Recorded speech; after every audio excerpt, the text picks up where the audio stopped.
Hello there, my lovely jewelry makers. I'm Christina of CSLdesigns, and in today's tutorial I'm going to show you how to make this interlaced beaded wirework bracelet. So it ends up having quite the impact even though it's actually a simple technique. And these will of course also be available for sale in my shop where I sell jewelry kits and tutorials. Link will be in the description box down below. Otherwise, if you want to learn how you can make your own, then keep watching. So these are the materials that we'll need. I'm using a regular round copper wire, and the first gauge here is a 0.8mm. And then for the second gauge, we're going to need a 0.6mm. We then also need some beads. Now the first ones I'm using here are some 6mm rounds, and these specific ones are faceted silver coated hematite gemstone beads. And for the smaller beads, I'm using 4mm rounds. These specific ones are blue coated hematite gemstone beads. But of course you can mix and match your wire and beads however you want to. And for the findings, I'm using a lost or claw clasp, an extended chain and a few jump rings to put it together. Of course you can use whatever kind of clasp you prefer or even make your own. And then we of course need some pliers as well, so I got a pair of flush cutters so we can cut our wire, chain nose and tweezer nose pliers to help manipulate the wire and for the jump rings, 6-step bail making pliers for any loops we need to make. Of course you can use round nose pliers for this. And finally, it's also handy having something like a spring clamp to help hold the wires while we're working. So you'll find the full material list and useful links in the description box below the video. Otherwise, let's get it all ready and let's get started. We then need to cut some lengths of our wire. So what I have first of all is 4 lengths of about 40 centimeters each of the 0.8mm. Then we need a length of a 0.6mm of about 60 centimeters. So what we need to do is grab 2 lengths of the 0.8mm to start with, and also the length of 0.6mm.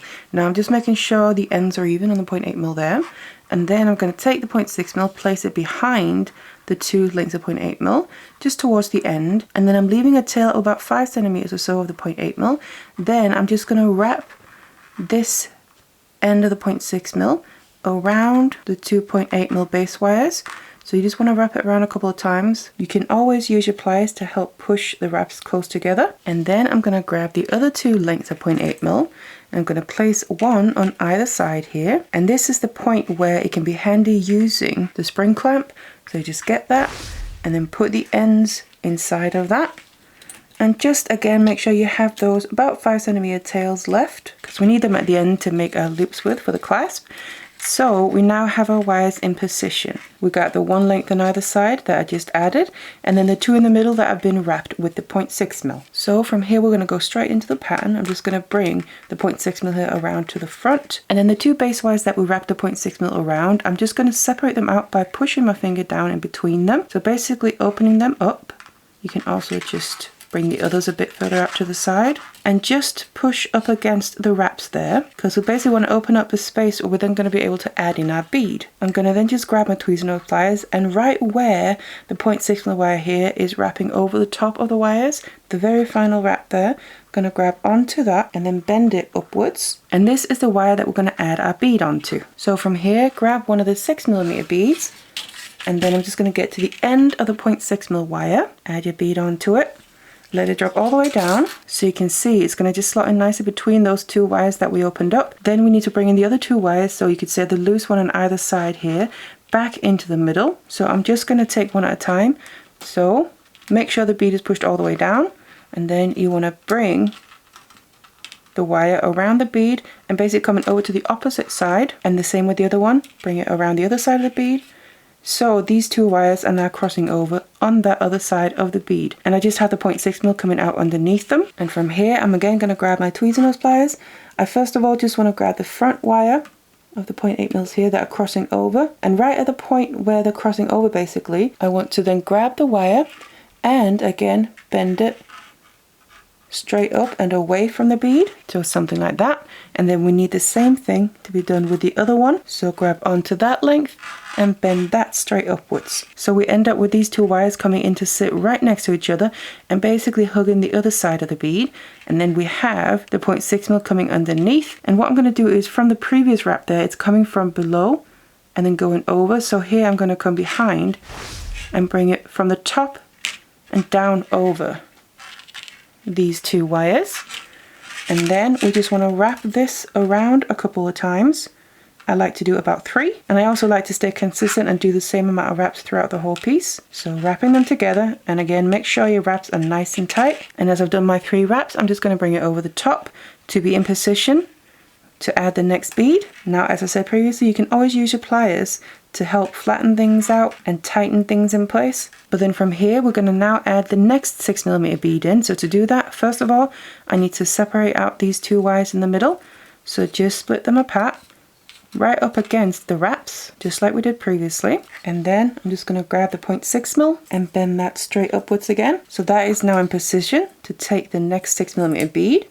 So we can just add that on and let it drop all the way down. Now what we need to do is bring the two, now what we then need to do is cage this in by bringing the two previous wires that are further down here up and around this bead. Before we do that though, I want to add in the beads we're going to have on the sides. On this 0.8mm first of all, I'm going to add 2 of my 4mm beads and let them drop down. So you can see they are going to fit in perfectly around that outer edge. And then you just want to make sure that 6mm bead is pushed all the way down. And you can bring this around, making sure those 2 4mm beads stay on that outer edge and get trapped in place nicely. And then we just want to repeat with the other 0.8mm. So remember, add your beads first of all, let them drop down, and then we can bring it around the side of the bead and up to the top. So again, these 2 0.8mm are crossing over on the other side of the bead, which then captures the bead in place as well. So now we have that in place. We need to focus on bringing the 2 0.8mm wires that we just crossed over each other back out to go straight out from the end there. So just with one at a time, grab onto it with your pliers and just bend it straight out, and then the same with the other one. So they can again come and meet up nicely and sit just perfectly next to each other there. And just cage that bead in. Now with the 0.6mm, we need to then just trap these wires in place by wrapping around them. So in this case, my 0.6mm is now coming from above and going down. So I'm going to bring it down and then up around the 2 0.8mm wires. Again, wrap them nice and tight together. And like I mentioned, I like doing the same amount of wraps as I did previously. And then from here we literally just continue. So separate the 2 wires out that we just wrapped around to make space for the next 6mm bead, which we're going to use the 0.6mm here to add. So bend it upwards, add your bead, let it drop down. So that is now ready to get caged in by the 2 previous 0.8mm wires. But before we bring them, don't forget 2 on each side.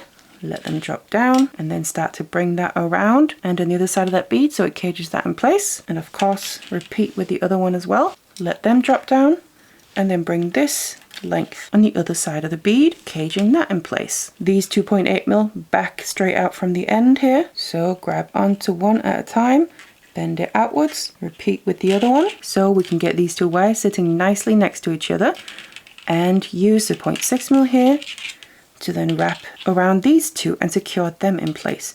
And here I'm coming from the bottom, so I'm going to bring it over the top, do the same amount of wraps, and then you just continue like this until you have the length that you need. So now I've done the full length here. Then what I'm going to do is just show you how to finish off the ends.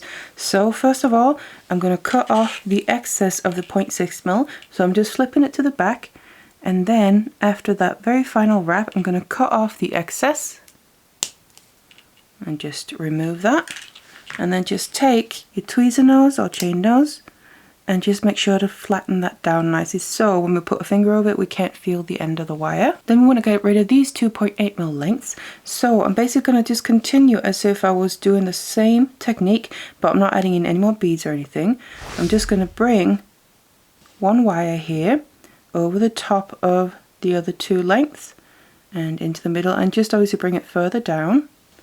And then the other one, what I'm going to do is the same thing, but I'm going to bring it behind the 2 lengths. Again, just curve it around so we get a nice end that blends in nicely with the actual design. Then from here, what I'm going to do is start wrapping these 2 ends around the 2 that come straight out there. And we're just going to do that simultaneously. So bring one around a little bit. Obviously wrap them in the direction that the nash is going to be going. So bring one around a bit, and then take the other one and bring that around, and I'm just wrapping them right above where I finished off the 0.6mm wraps, and I'm making sure that these wraps are also nice and tight. Once we've gone around a few times, you can see we have the wraps there, and the 2 ends are finishing off opposite each other. So what I'm going to do is just go ahead and cut off the excess. That's one, and then the other one, and then again just make sure that we squeeze the ends down so we can't feel them with our fingers. And then we are left with these 2 lengths here, where I'm going to use one of them to make a loop with, where we can then attach our clasp. So I'm just going to separate one out, and this one I'm going to wrap around the other one, so we end up with just that single wire to make the loop with. Again, bend it down and then just wrap it around right above where the previous wraps are, just a couple of times, and then we can go in cut off the excess, squeeze the end down, and we are then left with our 1 length of wire. And then I'm just going to take my tweezers, place them a little bit above where the final wrap is, and then bend it to the side. Then I take my 6-step bell making pliers, and I just place the smallest step right where that bend is, and then bring the wire all the way around. So we get a full circle like that. Take your tweezer nose again, grab onto that circle so it stays in place, and then wrap the end of the wire here around the gap that we left below the circle until we run out of space. And again, we can go in, cut off the excess, and make sure to squeeze that down. And then we have our loop where we can attach our clasp. Of course, you just want to go to the other end and repeat the same thing. So once you've finished off both the ends and attached your clasp, we just need to shape this so we can wear it. So I'm just going to go in and start putting a curve into it with my hands and fingers. So just gently go across from side to side, adding gradually more and more of a curve. Now you can also shape this around something that has the size and shape you want it to have, like a bracelet mandrel. But the aim is to get the 2 ends close together, so we can of course use the clasp. And once you have that in place, it's then finished and ready to wear. So that is how you make this interlaced beaded wirework bracelet. And of course you can achieve different results depending on the materials that you use. Now you can always check out my channel where I have loads of tutorials within different mediums. And please feel free to like, share and subscribe. And if you want to support me, there's also a super thanks button below the video. Otherwise, I really hope you enjoyed this one. Thank you so much for watching it, and I'll see you in the next one.